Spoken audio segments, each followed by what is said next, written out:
am na solo bu baax a baax ñu ngi ko rek ubbee bile waxtaan donc sans plus tarder nag ñu dugg ci waxtaan yi xam naa dinañ jagleel pàcc bu yaatoo ci rapport scientifique boobee nga xam ne nañ koy dégg ñu ci tudd Mouhamed Dieng ci lu toll ci 3 milliards de francs CFA dem sax bi ci tudd Ngoné Saliou ci boobu di rapport dinañ koy di ko daal di fanam fàccee mais nag naa cun démb xam ngeen ni moom premier ministre mu nga woon fële ca diwaanu Kaolack doon rek amal ab visite ci këru kilifa diine yi waaye nag mu ngi ko jeexalee ca diwaanu Léona ku wax Léona nag suñu xel dafay dem ci Ahmed Khalifa Niass démb nag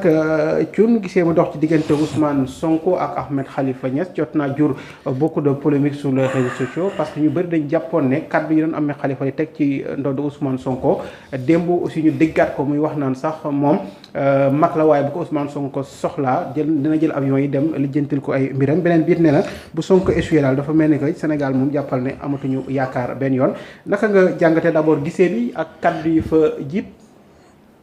len daa xam naa d'accord naa si li mu wax te je pense que Sonko ak ñëpp ñu ànd ak moom ils sont conscients de ça. Même ñi ànd ak moom di ay militants ay sympathisants ils sont conscients de ça te bu nee amuñu conscience boobu dañuy góorgóorlu bu am claire conscience boobu mooy tey Sonko moi je le dis ici tout de suite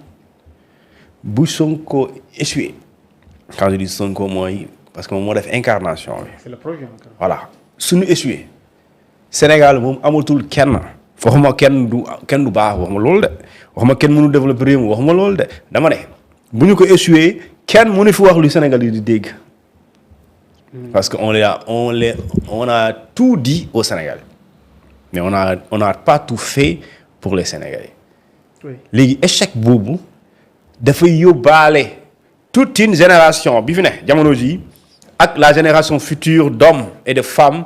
yi aspiré jiite réew mi dina jafe lool pour nga wax Sénégal yu ñuy dégg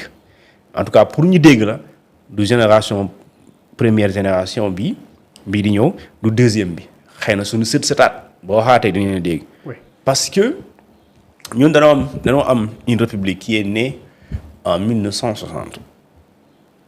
ñu jiite ñu am président bu tudd Léopold Sédar Senghor ñu génn ci indépendance gis nañ. C'est une république du Sénégal, mais à la limite, on a l'impression que ce Sénégal-là, qui est un pays, d'accord, entre guillemets, indépendant, mais qui est toujours, d'accord, qui subit une réalité coloniale. Yaa ngi dégg ñu dem kooku jiite pendant 20 ans moom ku ko wuutu ñu remplacé ko pas élection ça d'ailleurs su ma jumulee kooku jiite pendant 21 ans et d'ailleurs c'est une transmission de pouvoir socialiste nga xamante ni Senghor dem na waaye Senghor moo fi toog parce que Senghor moo xool ba mu doy ko mu ne Abdou yow mii yow gëm naa ne yow mën nga perpétuer mën nga ma doon Abdou ñëw fi donc jàppal ne 40 ans au moins ñoo jiite réew mi Ablaye Wade ñëw gëmloo ñu ne jaarul yoon ñii vraiment ñoo yàq réew mi ñoo yàq réew mi léegi su boobaa kooku nekk fi pendant 12 ans am ku fi ñëw ki ànd ak moom ne ko yow mii sax àndoon na ak yow waaye yéen da ngeen fooy réew mi la preuve dinaa fexe ba gagné Sénégalais yi voté leen ma Sénégalais yi voté Macky Sall mu gagné 2012 mu jël liste 25 nit ñëpp ay personnalités du régime ñu ne la ñii Sénégalais yi mu jaay ko Sénégalais en tout cas mu ne ñii dana war a dem ci kanamu yoon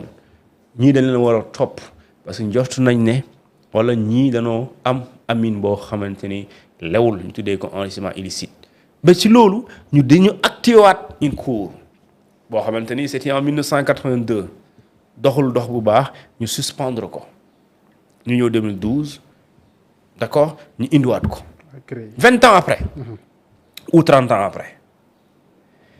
léegi ñooñu nekk fi pendant 12 ans ñoom tamit 2012 ba 2024 jiite am benn homme politique bu ñëw 2014-15 muy wax li xew ci administration bi nga xamante ni loi yu bëri loolu moo koy justifié mooy lutte contre la corruption nga fexe ba ñu am lu ñu tuddee une loi de transparence boo xamante ni du yem ci wax rek waaye ci jëf dañ koy pratiquer ba nit ñi duñ sañati jël alalu réew mi wala bu ñu ko jëlee ñu xam ne dañu di daan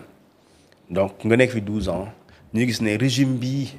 bokk na ci scandale ñu koy tudd scandale à milliards à millions léegi am ñu jógee fi ñii dañoo sàcc alal réew mi ba pare ne rapport bii moo ko épinglé au-delà ñu koy wax ñu leen di envoyé rapport sénégalais yu yëpp bëri gis nañu rapport man de yor naa rapport yu bëri yoo xamante ni ay corps de contrôle ñoo ko bind. ma leen ci ko sama ordinateur mais ay njombe la ay waa ji jël na xaalis bi ay créé na fi dara créé na fi ay quartier lu nekk donc ñu ne la ñii génération bii de 1960 ba 2019 ñii vraiment am na si ñoo xamante du ñëpp dañoo jël alal réew mi parce que nekkuñu woon dara waaye tey ay millionnaire lañ amuñu woon dara waaye tey ay kër la ñu yore yoruñu woon benn terrain waaye tey ay immeuble lañ yor te ñooñu am na ñoo xamante ni ñenn ñi ci say grand frère ay morom lañ woon te gënuñoo bëgg gënuñoo dàq liggéey sa grand frère waaye tey ñoom politique lañ def waaye tey am nañ bien yoo xamante ni ay milliards la léegi ñu ne ñii lii day denc ci réew mi. léegi ñii ñoo wax ne ñun loolu dañ koy dindi ñoom Sonko ñoom ñoo ñëw promettre Sénégalais yi ala kulli aal détournement de deniers publics day nañ. wala bu dañul ñun ku sonn rek duñ sonn sàccal yóbbu ñu yóbbu la. contournel defal corruption ñu jàpp la concussion ñu jàpp la enrichissement illicite ñu jàpp la blanchiment de capitaux ñu jàpp la léegi nag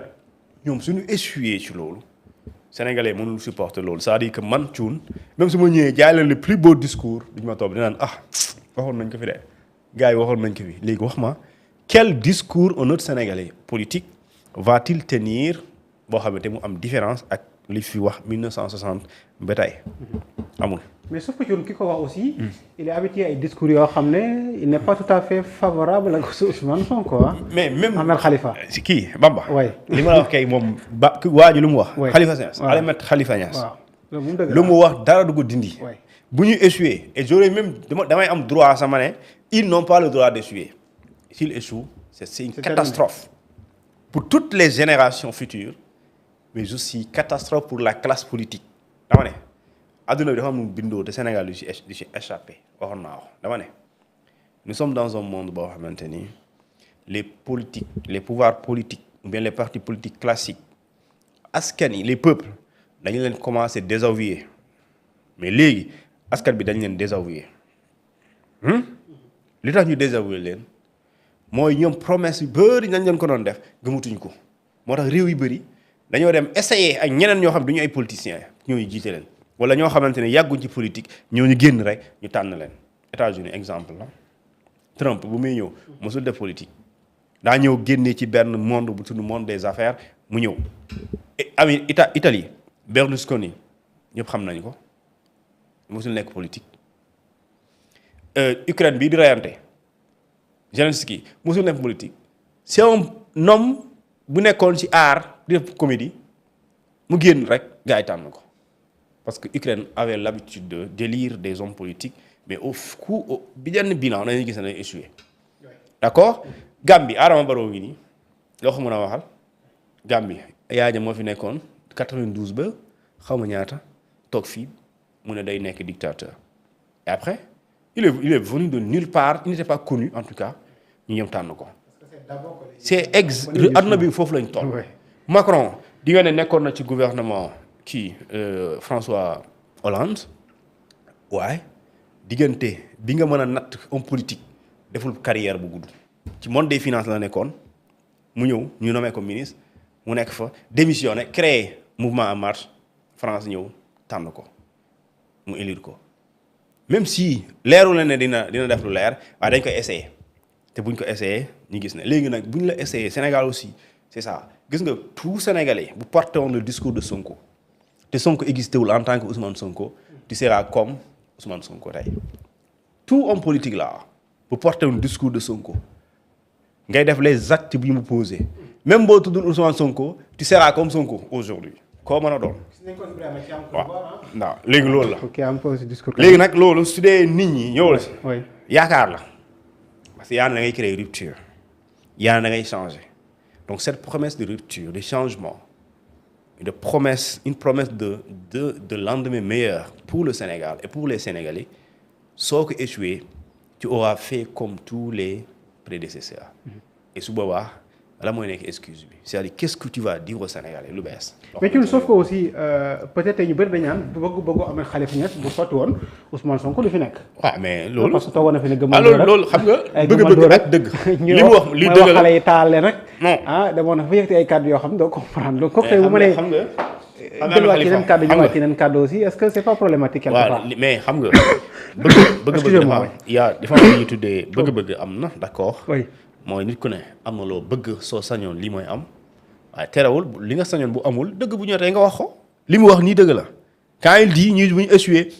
amuñu droit échouer man loolu laa koy tuddee ils n'ont pas le droit d'échouer mais moo tax bu ñuy échouer dina porter préjudice classe politique bi yëpp. mooy yéen Sénégalais kenn dootu leen gëmati parce que yéen fi nekkoon tey pour war na le Sénégal sax changement bi loolu impératif la. mooy les partis politiques classiques wax ma PS. kan moo nar a assumer la continuité de la vie la survie du parti socialiste waxal kan la. ñu ngi dem ci wàllu yoon sax actuellement. waaw léegi xam nga xamuloo ko.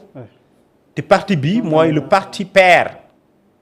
le parti père. la politique sénégalaise c'est le PS. mais demal France PS boobu amul doole. PS bu mu ñàkkee nguur gi ba tey mënul dugaat c'est la Sénégal aussi bu PS bi bu mu ñàkkee nguur gi ba tey. gisoo ko mu dem ci benn élection présidentielle sinon wax ma ban la ak bu demee élection moom kese gisuma ko te bu demee ci élection ay yóbbaale ma la pour un parti qui a été générateur n'est-ce pas de ces partis politiques nga xam ne moom moo jur ñii yëpp. PDS aussi gis nga wax ma dee na mais bu mu ñàkkee nguur gi wax ma l'homme fort du PDS bi yëngal dëkk bi wax ma ko si ce n'est communiquer gauche à droite mais tu vois jamais un homme qui incarne le véritable leadership politique de ce parti bi nga xamante ni moo fi nekkoon depuis Abdou Diouf di ko opposé ba pare gagnewaat perte. mais aussi les remaniements yi nga faral yi nga xam ne dañ koy gis suñu ay acteurs muy acteurs politiques yi mu ci peut-être kilifa diine yi nga mën a wax tey lee ëllëg bu subaa nga mën a jël sa discours peinture ko defar ko ba mu baax. mën ko jëmale ci askan bi est-ce que loolu jàpp nga ne aussi lu baax la et puis est-ce que dina jox nit ki crédibilité quand même. mooy xam nga. oui. parti politique dafa am lu ñuy tuddee un objectif principal nga xamante ni mooy la conquête du pouvoir et la conquête du pouvoir c'est un objectif son moyen. oui c'est une visée en fait mais dafa am moyens yi tax nga mun fa yegg léegi nag moyens yooyu bokk na ci nga def ay discours nga def lu ñu tuddee benn promesse d'accord. réaliste d'ailleurs di faire rêver les Sénégalais gis nga homme politique tant que defoo rêve la askan bi mënoo gagner Ousmane Sonko a fait rêver les Sénégalais et a fait rêver encore doublement ses militants et ses sympathisants. mooy bu ñu toogee changer réew mi dafa am lu fi ne doxalin bu bon dañ ko fiy jëlee mais le Sénégalais qui a soif du changement et qui mu xam ne am na doxalin bu fi am na ñu ñuy jël am na ñoo xam parce que Sénégal fii. peut-être mën nañu am preuve que ni gars yi jël nañu alal réew mi waaye kenn mënul wax ne alal amuñu jël alal réew mi mën nga bañ am preuve waaye mën nga wax ne te doo bu dee loo lakk am nañu jël alal réew mi loolu kenn du ko weddi parce que rapport yi chaque jour ñu wax ko te waxuma la sans rapport sax mais dafa am loo xamante ne mënul nekk c'est pas raisonnable yow amoo salaire 10 millions mais ci 2 ans 5 ans nga nekk milliardaire foo ko jëlee te amoo beneen entreprise parce que yoon fonction bi nga am sax da la ko tere. léegi fooy jëlee xaalis. teew doon noox ton papa n'a jamais été roi ta mère n'a jamais été princesse elle n'a jamais été reine nulle part tes arrière-parents sans xeeb la rang social tekkiwoo fi économiquement tekkiwoo fi mais ci 2 ans 5 ans am nga xaalis surtout mën nañu am preuve par exemple ni waaye ci gis-gis le train de vie c'est-à-dire raisonnable amul raisonnable c'est pas raisonnable léegi nag politiciens yi. man je parle cundi la wax waxet la li nga xam ne. léegi Ahmed Khalifa yow yaa ngi ci Ahmed Khalifa ñoom non je vois que yow bëggoo peut-être personnaliser mais moi je personnalise pas mais quand même je veux rek ñu jàngat quoi c'est important parce que li tax aussi ñu poser ce débat c'est lié par rapport à ça gis naa ba tey yaa ngi daw débat bi non si je comprends mais waaw non si yaa ngi koy non léegi ban débat lay daw par exemple débat wax waxet bi au fait tey mënoo wax ne cuun mii kat moo fi def nangam waaw cun moo tax xale yi dee cun moo def na tey nga ñëw nga tëni muy ne soo essuyé man maa essuyé mais ce discours là mais loolu mais xam nga man je suis pas responsable ay kaddu Ahmed Khalifa Niass non waxuma ci non dama la bëgg a expliquer Ahmed Khalifa Niass par exemple su ko neexee moom mu gisee ne xale yi loolu discours daaw bi gis nga loolu la moom loolu la gëm kooku ça n'engage que lui dama ne li mu wax ne amul droit essuyer waruñu essuyer bu ñu essuyer kenn dootul déglu de Sénégalais pour bii de politique ma ne ko loolu dëgg la nga ne ma la yéene bi léegi lu mu amoon yéene bu dee bu sotti woon mag kii du gagné Sonko parce que mooy dëgg il n'a pas soutenu le candidat Diomaye c'est ça la vérité man su dee élection dañuy dem ñu tànn ma tànn keneen kooku bu ñàkkee ki gagné aw moon yéene mu gagné c'est ça la vérité loolu kay soxla sa ñu wax ko léegi moom yéene mooy Sonko ñu bañ a gagné loolu mooy dëgg yéene mooy ki mu àndal gagné loolu mooy dëgg léegi nag bu dee sa yéene sottiwul terewul dëgg bu amee da nga koy gis boo ko gisee da nga koy wax li mu gis loolu mooy wax dëgg li mu wax dëgg la léegi da nga bëgg reniement bi lu tax léegi loolu moom la engagé façon yàlla wax na ko. dama xaw moom kilifa moom xam moom kilifa diine la waaw man bu dee nitu diine la ngay wootee dama lay wax lu yàlla wax yàlla moo ne yéen ñii jaam yi pourquoi ngeen di wax loo leen du def pourquoi dites-vous des choses que vous ne faites pas politiciens yi ñëpp lay waxal léegi lu tax ngeen di wax yéen sama jaam yàlla moo la gën a xam loolu de yow mi lay laaj yow moo la gën a xam sa bopp mais daf lay laaj won la ne yow nit ki diggee loodul def te nga xam ko baaxul mu ne leen oh vous les croyants pourquoi dites-vous des choses que vous ne faites pas pour tax ngeen di wax loo leen dul def lu tax ngeen di wax loo leen dul def am na benn sëriñ bu baax ci réew mi bu waxoon ne nit dey lépp loo wax rek bul wax dinaa ko def waaye na fekk yéene bi moom jëf bi pare nga pour def ko léegi bu dee mu sotti loolu mbirum yàlla la waaye lépp loo wax rek na fekk nga pare pour def ko léegi nag ñun homme politiciens yi des fois ñu promettre loo xamante ne xam nañu mënuñ ko la preuve un député qui va en campagne mi la waxee ne su ma paree oui dinaa la tabaxal terrain dinaa la tabaxal stade dinaa la tabaxal terrain wala maire bu naan non su ma faloo dinaa leen recruter ci fonction publique dinaa leen fexe ba ndóol dafi loolu mooy mission maire la mission première d'un maire elle est sociale donc yooyu politiciens Sénégal c'est comme les politiciens français et américains mais la différence mooy des fois ñoom dañuy aller jusqu'au bout parce que ñun Sénégal fii la plupart pourquoi suñu homme politique di am reniement écoute dafa am décision yoo xamante ni soo koy jël bur xool ki ciy kontaan ak ki ciy mer parce que dëgg la def ko mën nga jël des décisions impopulaires mais le plus important c'est pas l'impopularité des décisions c'est le caractère véridique des décisions et le caractère légal tey yow soo gisee nga ne li ñu tuddee occupation anarchique warul am ci réew mi par exemple gars yi ñëw ci trottoir yi lal nga dem Colobane gars yi nekk ci trottoir yi nga nekk ci buntu kër jaamur nga lal ñëpp xam na ne jaaduwul loolu mooy occupation anarchique léegi nga war a jël décision pour loolu dañ ngay xool kañ moo ciy mer comme du kontaan nit kay même bu nekkee ci tappale heure boo laalee business am mu mer léegi da ngay xool mu mer mu kontaan loolu ngay xool su dee ci calcul yoo ko jàppale dara du baax donc moo tax des fois il faut prendre des décisions même si elles sont impopulaires jamono dina ñëw dinañ xam ne li ngay wax dëgg la après ñu gëm la ci loolu mais bu dee da ngay sóoraale soo defee dara gars yi jóg kon de loolu laa ñu ne ñu jooyatu après nga arrière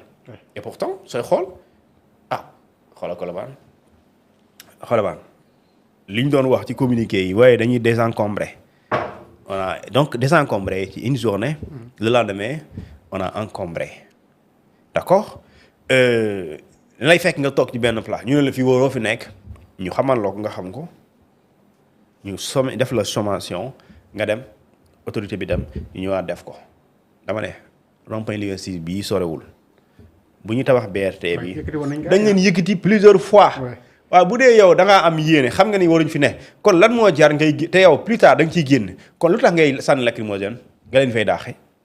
ñu jóge fa ay nit ñi mën na fa nit mën na fa dee nga yàq suñu lacrymogène sonal policiers yi yàq essence risque loo booy yi seen vie plus tard nga bàyyi leen fa léegi tey ñu ngi fa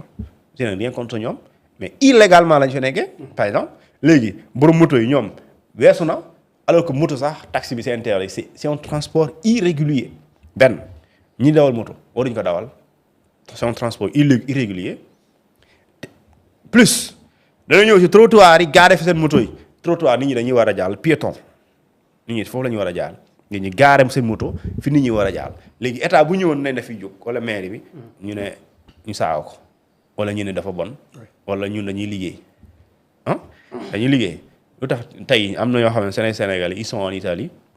gis nga am na système ñoom bu ñuy jaay ci mbedd mi c'est interdit mais dañuy yore sac am ay buum nga xamante ne policier bi ñëwee rek dañ koy xëcc rek mu dajaloo mais loolu risque la parce que gis nañ fi par exemple Brésil yàggul dara ci temps wu lan am na lu xewoon de temps wu am na événement bu xewoon temps yooyu mais foofu est-ce que tabaski mais dañ koo dóor policier dañ koo dóor ay bal mu dee ci diggante ay dinaa lal duma lal dindil et cetera ci interpellation mu faatu yooyu décision moo tax reniement li koy jur des fois da ngay ne di calcul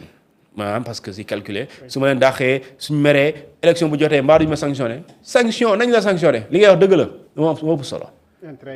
loolu moo ëpp solo mais ñun bon les hommes politiques des fois en tout cas képp kuy xalaat la future élection doo di nga xalaat doo jël yenn décisions yi parce que même su dee dañoo impopulaire mais bu dee yow future génération ngay xalaat décision yi